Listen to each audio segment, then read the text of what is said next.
Welcome back to the InkSync. I am Annie. I'm Kaylee. And this is our books and literature podcast for the rest of us. I took it to a different direction that time. Yeah, you did. So, yeah, you know what? We're keeping it fresh. That's right, yeah. You never know what you're going to get on the InkSync. We're like... just a ton of surprises on our publishing Yep, that's niche right. podcast. That's right. Books. Fascinating. That's true. Constantly changing. That also true, actually. How you doing, Kaylee? I'm good. I'm tired, but I'm prepped. We're recording this. We've got the holidays coming up. Yeah. I have time off booked, and I'm Nice. going to be leaving my work laptop behind. So yeah, that's you are. good. Go get them. Yeah, I'm very excited about that.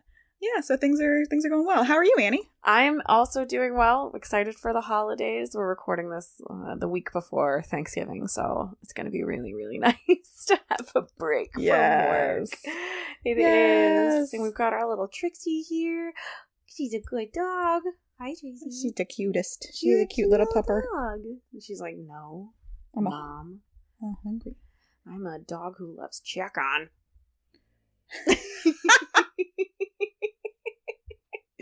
Yeah, you did a grumble. We all heard it. My dog is part husky, so she just likes to grumble at things.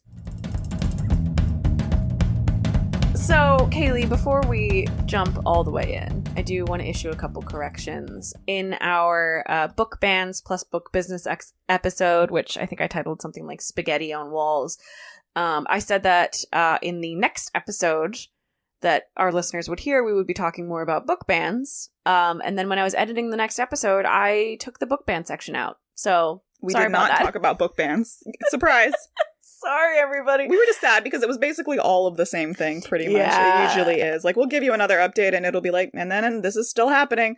Pretty much. So, Yeah. So, yeah, for the record, that section was pretty short. And it didn't have anything that you didn't already know about, essentially, in it. But I did promise it, and I did take it out, so I did have to apologize really quickly to everyone. Also, in that episode, I said that Penguin Random House was owned by a private equity company, and that they might be shopping around the company soon. That is not true. I was getting companies mixed up. It was Barnes & Noble that I was thinking of that's owned by another private equity company. Penguin Random House is owned by Bartlesman, which is not a private equity company. Anyway, basically everything I said after that doesn't mean anything or make any sense because I was totally wrong about what company I was talking about. So let's just pretend that didn't happen. Oh no. Yeah, so unlikely that Penguin Random House and Simon & Schuster would be looking for a new buyer anytime soon. That would be silly because it's not owned by a private equity company. Thank you for listening. And And scene. Kaylee, we're talking about cookbooks today. Are you excited? I am. It's funny. I actually attended. I dragged my husband, my future husband at the time, to an immersive semi-edutainment thing about consumerism in the 1600s, and it was including recipe books and such like that, like cards and stuff, food and how we consider food as a people and how it's kind of grown over time. Interesting. So it was an interesting. It colored probably my approach to some of the research that I did. In general, obviously, we kind of chose this topic due to the surge of themed novels, and I think we each, obviously, as we always tend to do, went in wildly different directions for our research. So it'll be very interesting. Again, I just want to be clear, we don't coordinate that. It just happens because the parts that are similar, but then the parts that are different are very different amongst us. Did you mean themed novels or themed cookbooks just now? Both. Both. Okay. What's a themed novel? What does that mean? So within the genre, like romance or crime, where the way that the plot is either tied to or influenced heavily, like specifically by food or by the... Like a food-themed book. Yeah. Interesting. Okay. So, and I talk a little bit about that, or at least I will talk a little bit about that. That's part of in my topic, probably, that why and how this kind of can influence or speak to the plot and the characters. Mm-hmm. So that's part of my research. Cool. I am excited to hear about that. That sounds fun. Yeah. Yeah, we went in wildly different directions. So normally when we decide on a topic, we're it's pretty small and we're just we can probably figure out most of the stuff to do with this. Cookbooks are such a massive topic. I'm sorry to everyone if we don't get to your favorite part of cookbooks or your favorite cookbook. We can't do that in a single episode. We went and researched some of our favorite parts about cookbooks, we will absolutely have another episode about cookbooks for sure. And if you have like a particular favorite cookbook or a particular favorite genre of cookbooks, please send it in. InkSinkPodcast@gmail.com. I would love to hear what our listeners do with their cookbooks, or like what your favorite type of cookbook is. What was the last one you like had to buy? I want to know. Yeah, that would be really interesting because there are some super interesting and cool ones. And in some of the articles that I read, like a person's like cookbook shelf is always so interesting. And despite the fact that we have access to the internet now, we still continue to buy cookbooks. For a variety of reasons, not least of which is you don't have to go through 37 pages of Nana's immigration from one country to the next to get to the recipe about, like, how to boil an egg, right? Or whatever. Yeah. Like, the 3 step, like you're just, how long do I need to cook chicken at this particular temperature? Right. Anyway. No shade to the bloggers if that's their like main way that they make money is by hitting those word counts.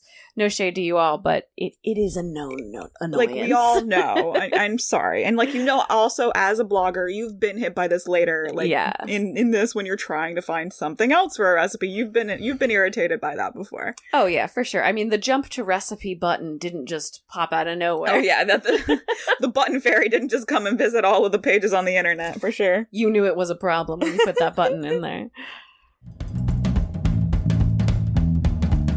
Let's start with history. Sure. Yeah. You went a little bit further back than I did. I went to about as far back as the 1800s, but you went even further than that. I did. At least at the museum, you went to the 1600s, but then in general, you did more research than that. Tell us about the history of cookbooks. I did. So I do want to say that the program that we attended was actually at the Shakespeare Library in D.C. Oh, cool. And it was in conjunction. How thematic. I know, right? And it was in conjunction with Third Rail Projects, who is, they're a very, good immersive theater company that's based out of New York.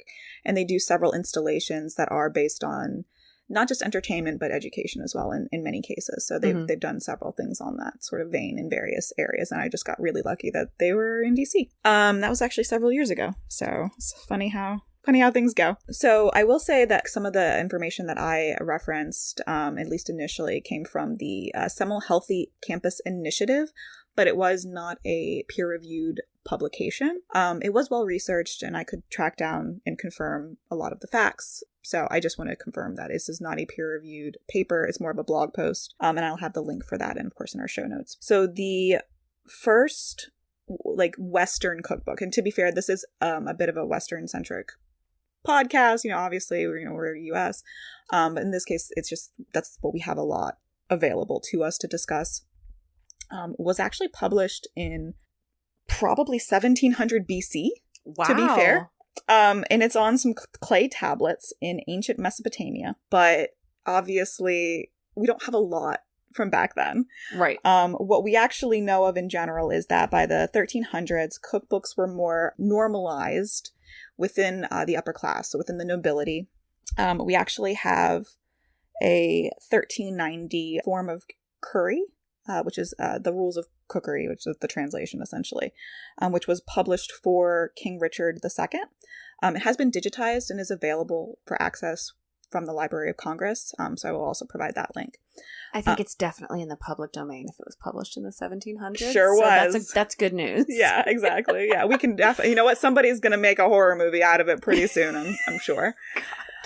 So what does that matter? So, I mean, obviously, food, especially back, in that time, was a show of wealth. You were showcasing your ability to source these difficult to receive ingredients, and, travel, transport, it was all a lot harder back then.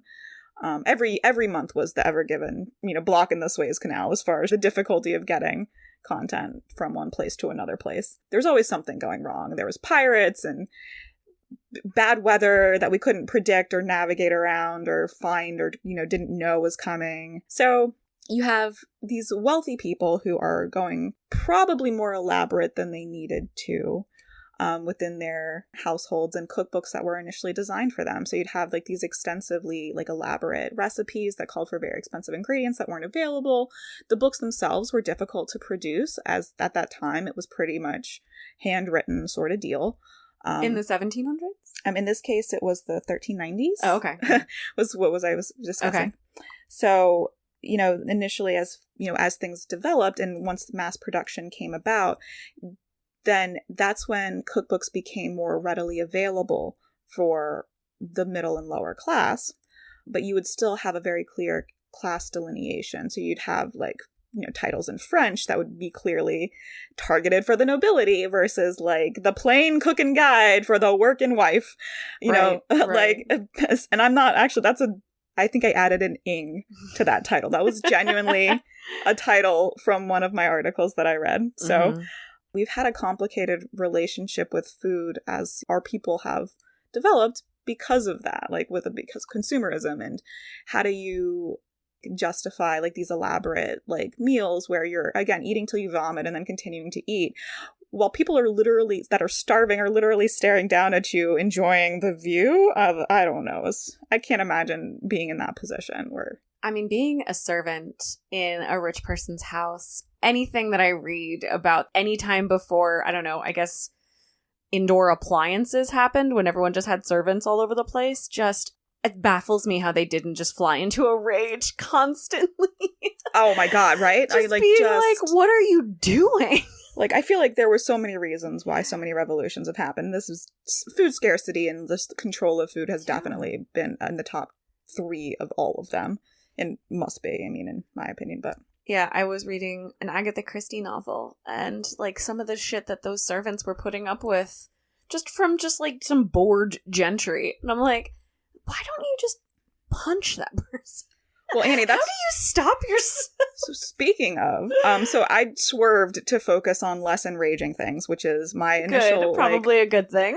My initial focus, where it was I could really dive into the classist undertones behind cookbooks in the history of cookbooks before mass, production helped us get to a slightly better place, or I could focus on modern times and cooking in fiction, which is slightly less problematic, and why that has really sort of started gaining traction when it did and has really blown up lately.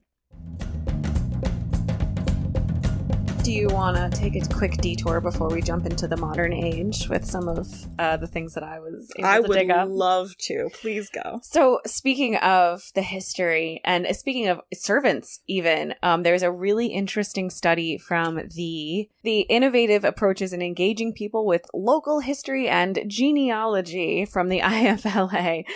There was a presentation from Jennifer Brannock, who works at the Special Collections in the University of Southern Mississippi in Mississippi. And their report was on cookbooks as local history and genealogy sources. And it was absolutely fascinating. They outlined a project that they were doing of collecting community cookbooks and also cookbooks just from the Southern Mississippi area, and how you can actually chart the civil rights movement in the attributions of the cookbooks or attributions of the recipes. So for a long time in the era of slavery, when someone contributed to a cookbook, it didn't matter who developed it. It was attributed to whoever ran that household. And that became a problem, obviously, because it wasn't true. And then they were able to track how at a certain point it was also just acknowledged that this came from a housekeeper or a slave in that household, or after the emancipation, you can see this came from a servant in this household, and here is their name, here's their full name, and then you start to see people's recipes being attributed under their full names, just themselves, not where they're working or anything else. And it was really fascinating that they were able to track that through cookbooks, because that's an everyday thing.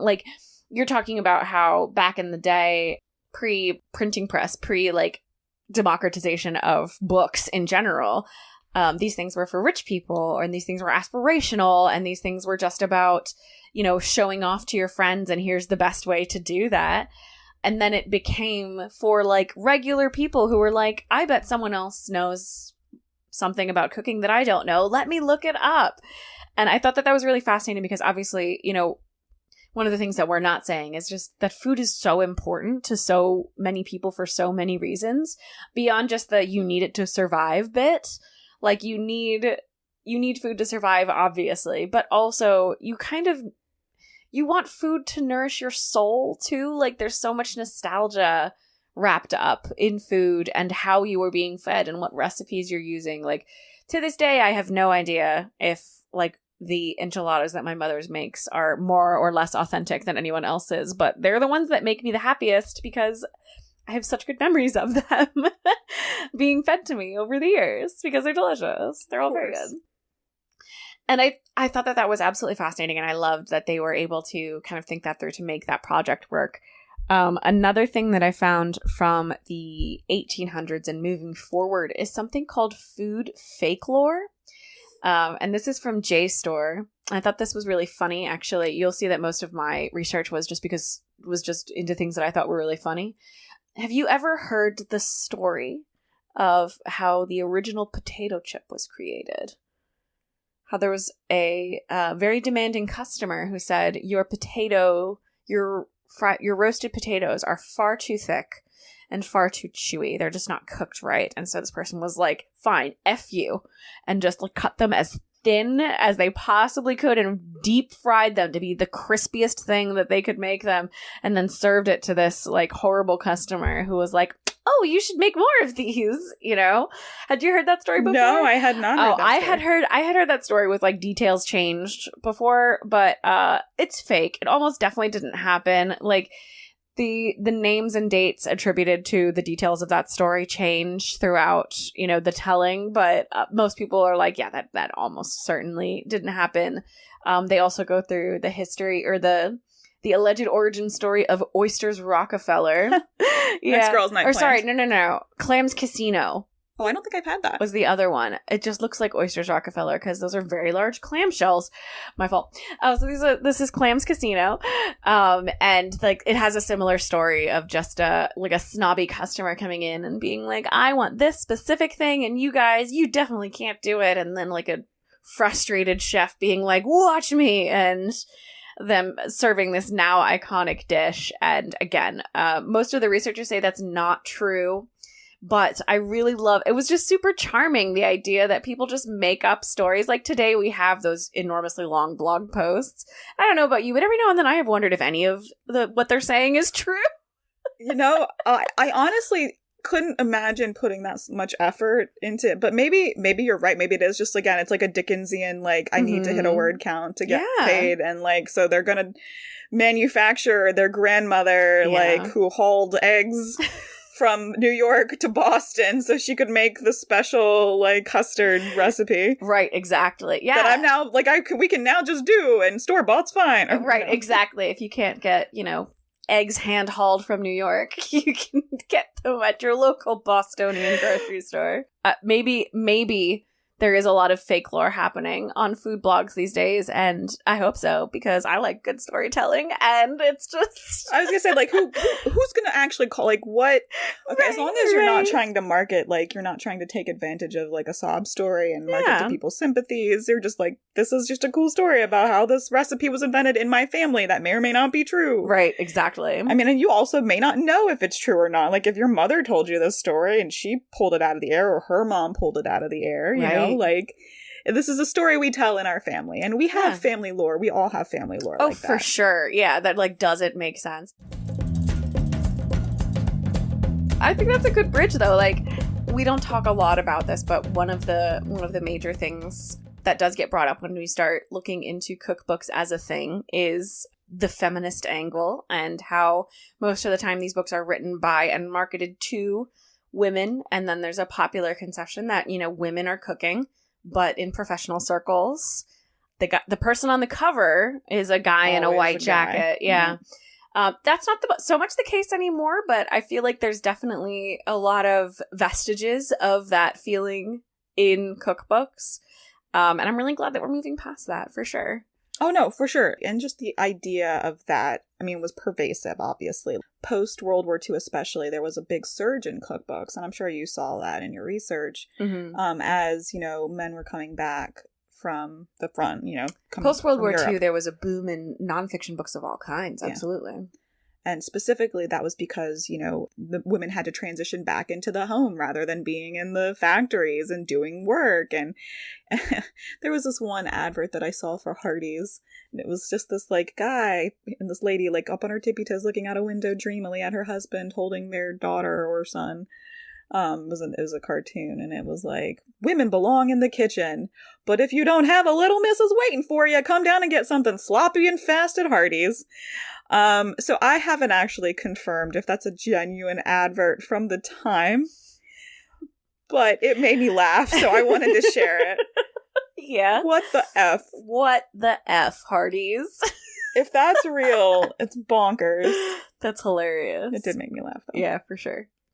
And a lot of the blogs that are kind of like the third or fourth wave, I don't know how we would categorize the waves of cookbook writing or recipe writing, but the blogs were written by women on the mommy blogs, essentially on that first wave of blogging on the internet. And it's like, it's really fascinating. But now, you know, we're kind of on a different wavelength of blogs. Blogs have kind of been supplanted by social media. And if you want to like look up a recipe, I don't know about you, but I would usually go to like TikTok or something to see a video of it, or YouTube to see a video of like the methods for something, because that's usually what I'm looking up is methods. Interesting. So I tend not to get super like fancy when I cook. So if I were to do something like baking, I would 100% do that because specific like yeah. Like, we were just talking about this, actually. Thanks, Bake Show.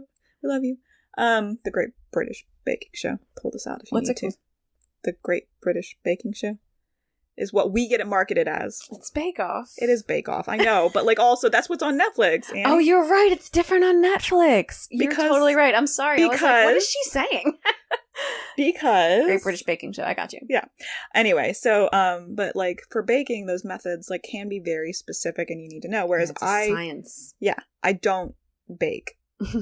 Except for cookies, which we talked about, it's a much more forgiving like recipe, and you can go a little bit off on like amounts of flour or sugar.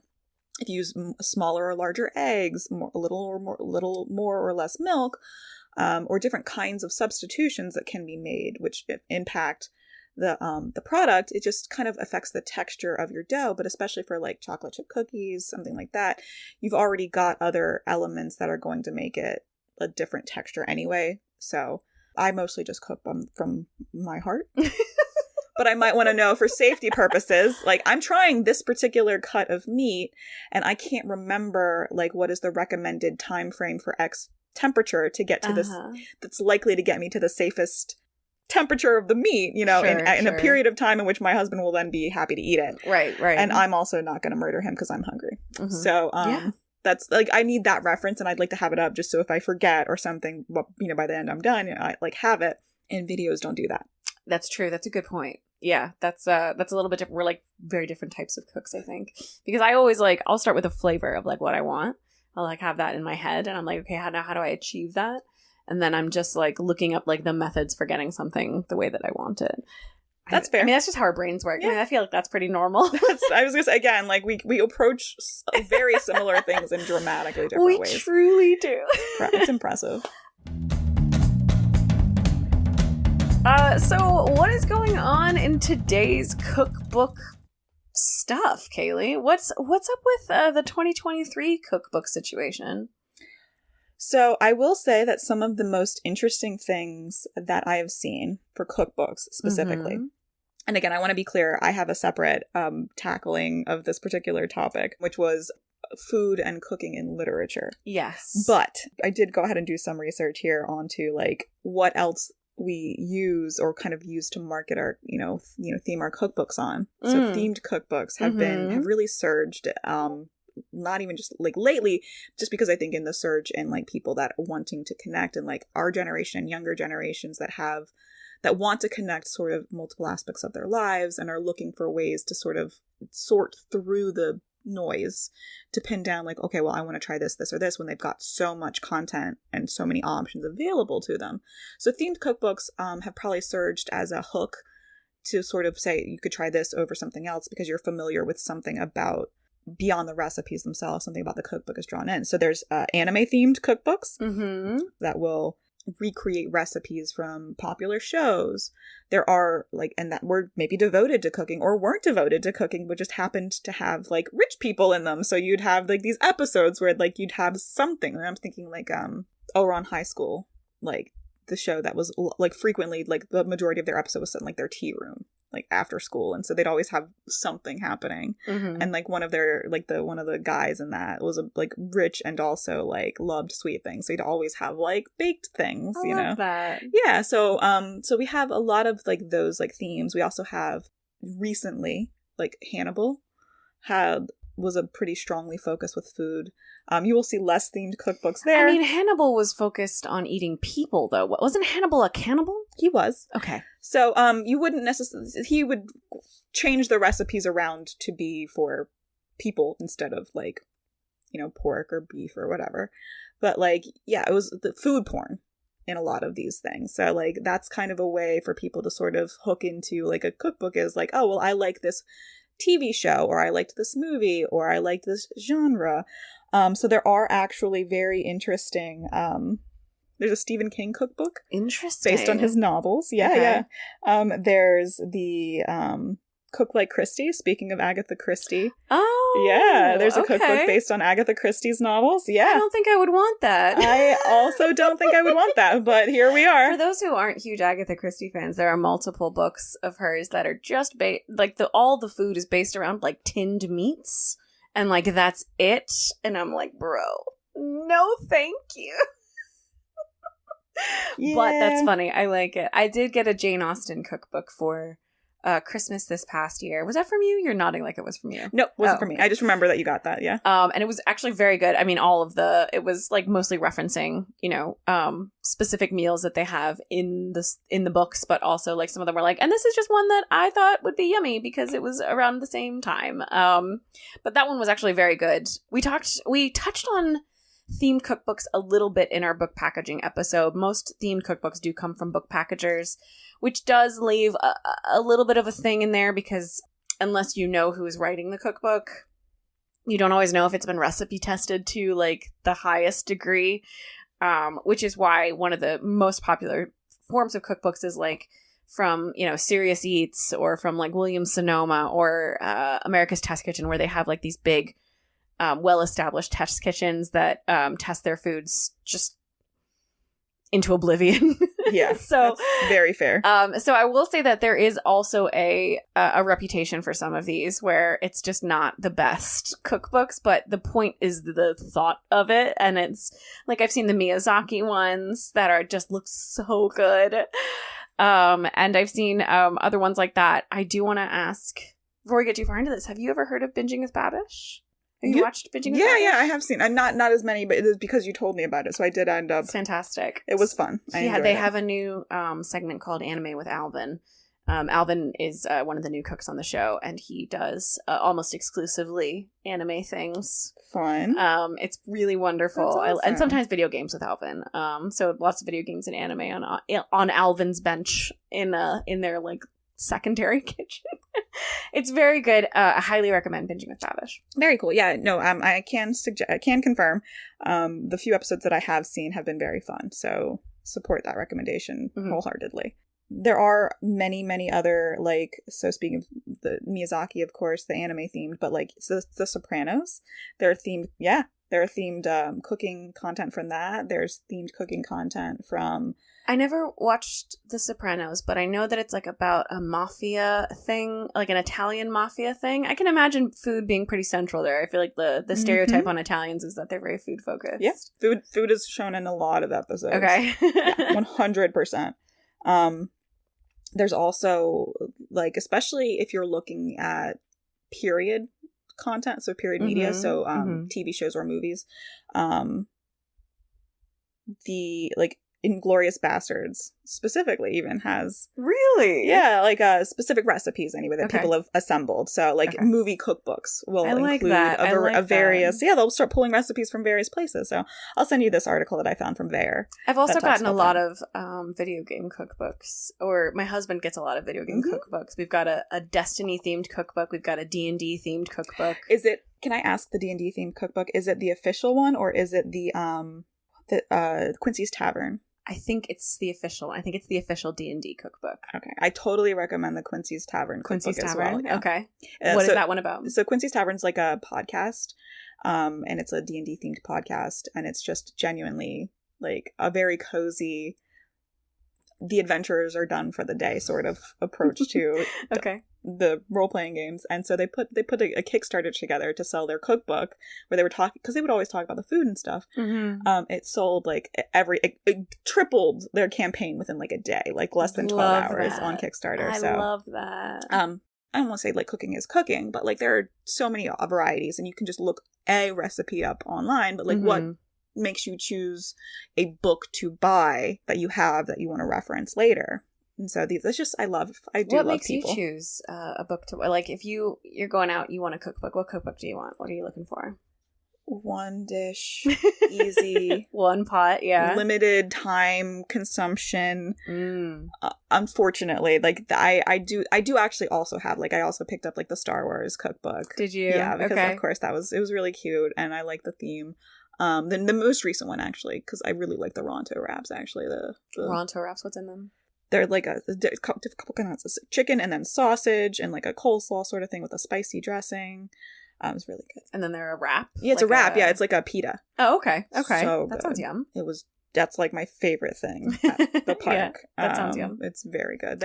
So is the book based on what's at the Disney park? Mm-hmm. Okay. Yeah. And then also there's a series of them. So there's also cookbooks that pull from like the books and the other movies, and yeah. Okay, that's cool. I like that. If they can give me like that powder that turns into bread, because that's pretty cool. That is actually really cool. Anyway, Kaylee, do you want me to tell you my favorite genre of cookbooks that I found? Absolutely. Yes, please. All right. Let me paint you a picture. All right. Make sure that it's something we're allowed to publish. Yes. I'm going to paint you a picture. Okay. It is 1961. You are in the Playboy Mansion.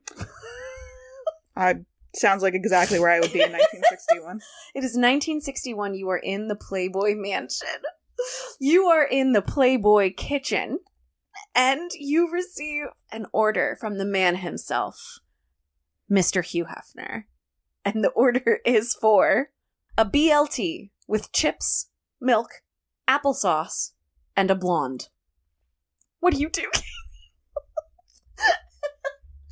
You don't have to worry about it. So what these people did instead was made a cookbook about all of Hugh Hefner's favorite recipes at the Playboy Mansion and beyond, with names such as Gourmet Flapjacks for the Gentleman Griddler, Cafe au lait, Pea onto a bean and its aromatic essence, The Beauties of the Bubbly, champagne, the effervescent emblem of liquid luxury. Oh my god. Although that was not bad alliteration. The opulent oyster, homage to the bacchanalian bivalve. Oh my god. Currying favor, the sting of Satan is the pathway to pleasure. Which I think is a curry recipe. I can only assume. I have no idea. The joy that I felt when I read this, as I was just like, what the fuck, Playboy? Oh, but Annie, you only read the recipes. I read it for the recipes. Of course. I will say that this is a very 1960s cookbook where it's like, for the modern normal person, here is how you make these like super complicated, in-depth French recipes that are like super fatty and just like super indulgent and rich, which I mean, maybe it's just me, but I feel like I don't eat a bunch of that kind of thing normally. Like on a normal day, I'm having like a sandwich. It's not really involving like a croque monsieur or anything like that. But it made me really happy to hear all of this. So some of the other recipes in there, just to give you a sense of what this was, are things like shad roe with almonds, chicken mousse with pistachios, frog legs poulette, lamb chops with fritto misto, that kind of thing. So it's like, it was very 1960s, and also, you know, Hugh Hefner ordered a blonde with his lunch. Yup. was just like, not surprising that happened. Nope. So I will say that this is probably the worst example, but it made me laugh the most. But there are other examples of erotic cookbooks. There was actually a whole genre of these in the 1970s. Almost all of them included boobs, like pictures of just bare breasts around them, and they were like they're now coveted as like collector's items because they are so kitschy. And also, like, no one bought them, so they're just kind of sitting in shelves in places still. Oh my gosh. Because people, like, how would you buy that for someone? Anyway, so a lot of these books they feature pretty much what you would expect. Like, in the 70s, things were, like, hand-drawn. There was no computer-generated stuff, and they're just, like, hand-drawn ladies' boobs right over your, like, Oysters Rockefeller situation, just because there's a bivalve, and, you know, what's more bivalve than a breast? And things like that. Or something. Yeah, but most of these were in the 1970s when, I guess, gag gifts like that were more popular. Well, I mean, to be fair, Spencer's Gifts still exists today. Well, what I was saying is, like, now I feel like that kind of thing would be very popular, but I think in the 1980s, for some reason, they decided that, you know, they don't like that, and it kind of fell out of favor a little bit as a fad. That makes and sense. I think it probably would come back in Spencer's Gifts of today. I don't know. Is Spencer's Gifts still around? I thought so. Is it? Okay. I feel like I haven't seen one in a while, but in fairness, I don't go to the mall ever. So. I feel like the last time I did go to a mall, I must have walked by one. But also, malls are liminal spaces, so it could have been something from 1997. Right, exactly. You walk into a mall, and it could be literally any year ever. From the 1990s, I guess, on to today. But yeah, so a lot of them were like gag gifts. One of these was, there was a book published about the history of queer cookbooks, and it's pointing to a 1998 book called The Lesbian Erotic Cookbook as an example. Quote, written by and for women, it features recipes intended to nourish, along with photographs of the naked female bodies that reject notions of mainstream beauty standards. And I was like, that sounds awesome. Go lesbian cookbooks. Hell yeah. That's so cool. Good for you. This is another paragraph from the Eater roundup of pornographic cookbooks. Quote, self-empowerment is similarly a focus for the new generation interested in vintage cookbooks. Some of what our zine is trying to do is turn those tropes of cooking to get a husband on their heads and endorse baking for our own hedonistic pleasure, instead of thinking about it as the sort of simple thing to be offered up to a husband or as a mode of seduction. Tanya Bush, a baker and co-founder of the self-published cake zine, whose first issue is called Sexy Cake, told Eater, unquote. Absolutely fantastic. I'm always in for sex positivity in general. I feel like there's a dearth of it. And especially when, as we were talking about, like there are a lot of problematic things tied up in cookbooks and in food and in cooking in general. I think adding some levity into it is good. And I like that we both, whatever directions we picked, we did go with adding levity into that situation. So one of the things is like, well, why do we do this as a people? Because food is so important to us, and we use food to connect with each other. Not just connect to each other like in modern times, but to connect to our past, to inform and teach our children about our past and where we came from. And when you maybe have a more complicated relationship with your family, or you just don't have a relationship with your maybe original like blood family, if you were adopted, it can be very difficult to feel that connection. And so we strive to find that in as many ways as possible. We, connect with the people that we've chosen to be our family. If, your adopted family may or may not have been your tribe that you ultimately settled with. We use that across the board to, I don't want to say bookend, but to accent everything that we do. And we have both positive and negative relationships with food due to our histories, both personal and cultural. That's kind of a way that, or a reason I should say, it's a reason behind the surge over time, the increasing surge of gastronomy in fiction is you're using that to either say something about the culture that you're writing about. You're using it to punctuate as a writing style for meditation. You're using it as a way to engage with your characters and to connect with your characters, or you're using it as a way to connect with your readers. There are several different ways that we tend to, or that authors that are leveraging food tend to do so.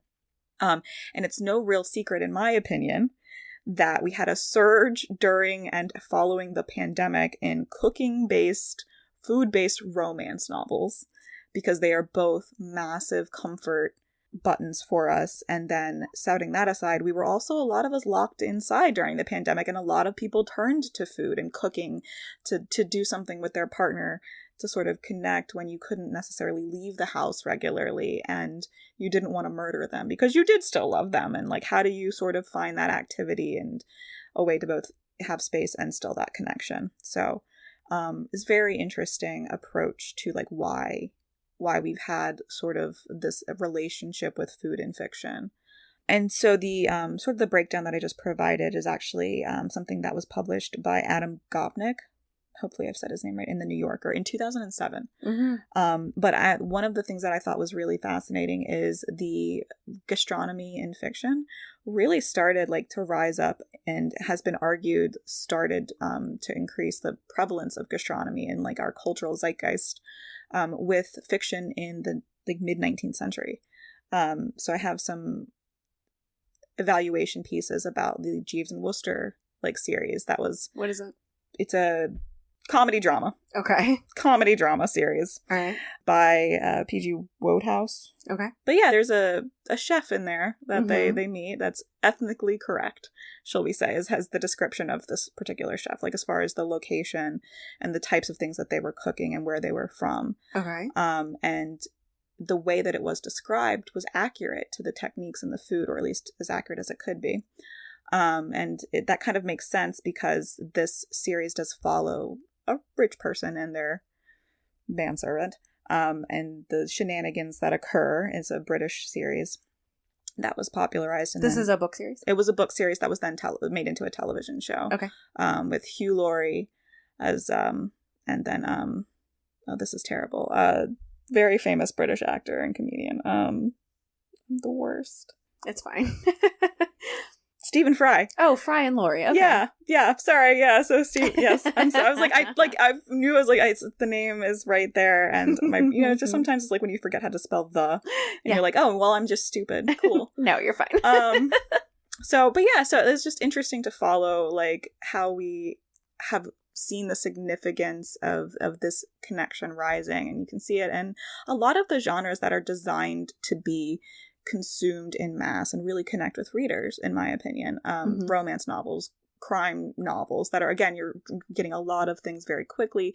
It's really produced by the masses for the masses, generally speaking, or it's marketed for the masses. We know that people want to read this, we know that people want to buy this, so let's go ahead and get that produced. Speaking of book packagers, like even in like the Boxcar Children, it's following the story, and these kids are like on their own, and it tells the story of like the instability and the scarcity that they're experiencing right now, as their parents have died, and they always heard these horror stories about their grandfather, and like the specific concerns that they have around food, the food that they're able to get.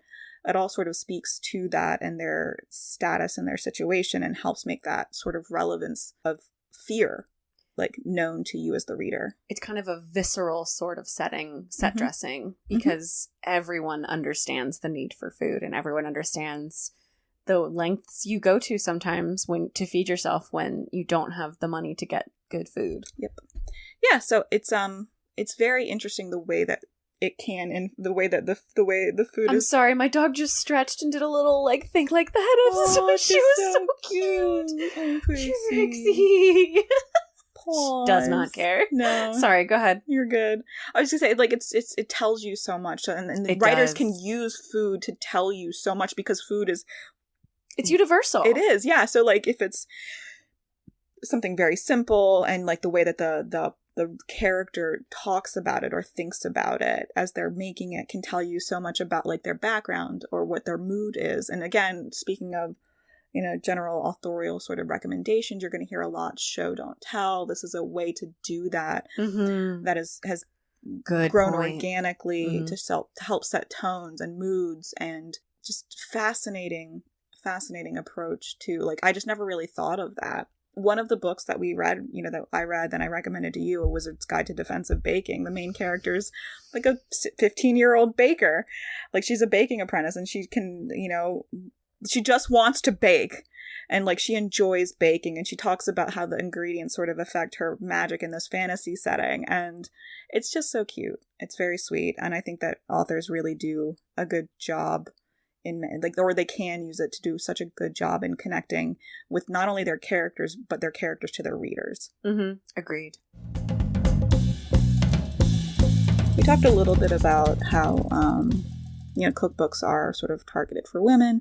Romance novels tend to be considered to be targeted for women. And a lot of the readership there, like some figures I've seen cited that I am attempting to follow up, 20%, male, about 18% are males that read romance novels, while the majority of readers are females. Again, targeted for women.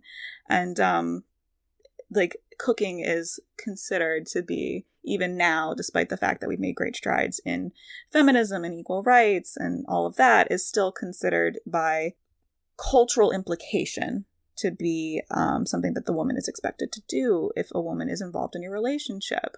And if no woman is involved in your relationship, say you're two self-identified men that are in a relationship and one of you does the cooking, well, you suddenly become the woman of the relationship, which is stupid and incorrect and sexist. And I would say even misogynistic, even chauvinistic, like across the board. It's every istic and ism. Patriarchal. Across the board. Horrible. So it's it is very interesting to sort of consider the positives and the negatives of the associations with the genres that it's important in. It's one of those things where we can't change it. This is the way the world is based on so many historical factors that have nothing to do with us. But we are here now, and we can at least revel in the parts that make us happy. Yeah, and then continue to work on the things that don't. Yes. Yes. Mm-hmm. Enjoy what you enjoy, guys. Like, don't feel like shamed because you like cozy cooking romances or crime and dine novels about like a detective who loves food and also solves murders. Again, it tells you like something about the detective. It's giving you knowledge. It doesn't even matter if that's just your thing. Enjoy it. Like, don't feel that something is less worthy because it is a trope or a trend. Like, it's just fun. What's fun? And there's so few things sometimes that we can enjoy when everything's going wrong. So enjoy what you enjoy. Thank you for listening to the Ink Sync. I am Annie. I'm Kaylee. And if you want to follow us or stalk us or scroll with our content in your feed, you can absolutely do that. You can find our Facebook and Instagram links, and as well as the various links to all the various podcasting apps on our link tree.